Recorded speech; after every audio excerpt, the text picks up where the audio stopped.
Hello guys, welcome to my channel. সবাই কেমন আছো? আর আজকে হচ্ছে রান্না পুজোর আমি একটা ভিডিও নিয়ে এসেছি। আমাদের বাড়ির রান্না পুজো। তো এখানে প্রথমে পুজো করে নেওয়া হচ্ছে। আসলে আমাদের নিরামিষ রান্না হয়, অনেকের হয় আমিষ, মাছ হয়, কিন্তু আমাদের মাছ বাদে বাকিগুলো সব কিছুই হয়। তো প্রথমে মা এই সবজিগুলো কেটে নিচ্ছে, যেখানে উচ্ছে, বেগুন, চিচিঙে এগুলো সব কেটে নেবে, মানে এগুলো কম কম করে কেটে নিচ্ছে, কারণ এগুলো প্রথমে এগুলো দিয়ে পুজো দিতে হয়। যেটা মায়ের কাছ থেকে শুনছি সেটাই আমি বলছি। আর তোমাদের বাড়িতে কেমন করে পুজো হয়, তোমরা কি কি করো কমেন্ট। আমরা কিন্তু এই দিন ঘুমাই না, আমরা অনেকটা ভোরে ঘুমাই।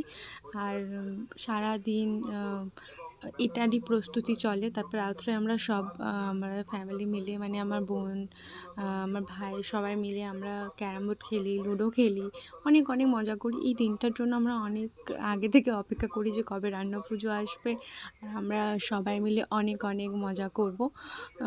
তো তোমরা বাড়িতে সবাই মিলে কি কি করো, কি মজা করো, সেগুলো কিন্তু কমেন্টে অবশ্যই জানাও। এবার হচ্ছে পুজো দেওয়ার জন্য সবগুলো এক পিস এক পিস করে নিয়ে নেওয়া হচ্ছে। এখানে যা যা সবজি কাটা হয় সবই এক পিস করে নিতে হয়, কারণ এগুলো প্রথমে পুজো দিতে হয়। তো এখানে সব কিছু মশলাও নেওয়া হয়েছে পুজো দেওয়ার জন্য।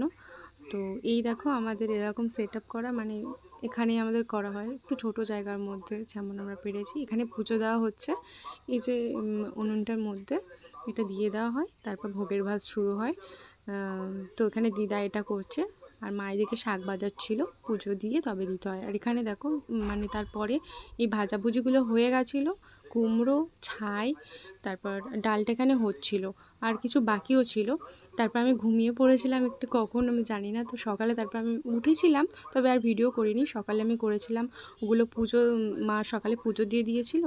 তারপর আমি বলি সবগুলো দেখিয়ে দিই তোমাদের। এটা ছিল কুমড়োর তরকারি, আর এটা ছিল নারকেলের ছাই, আর এপারে ছিল চালতার চাটনি, আর বাকি লাস্টে ছিল ক্ষীর। ভিডিওটা কেমন লাগলো অবশ্যই জানিও।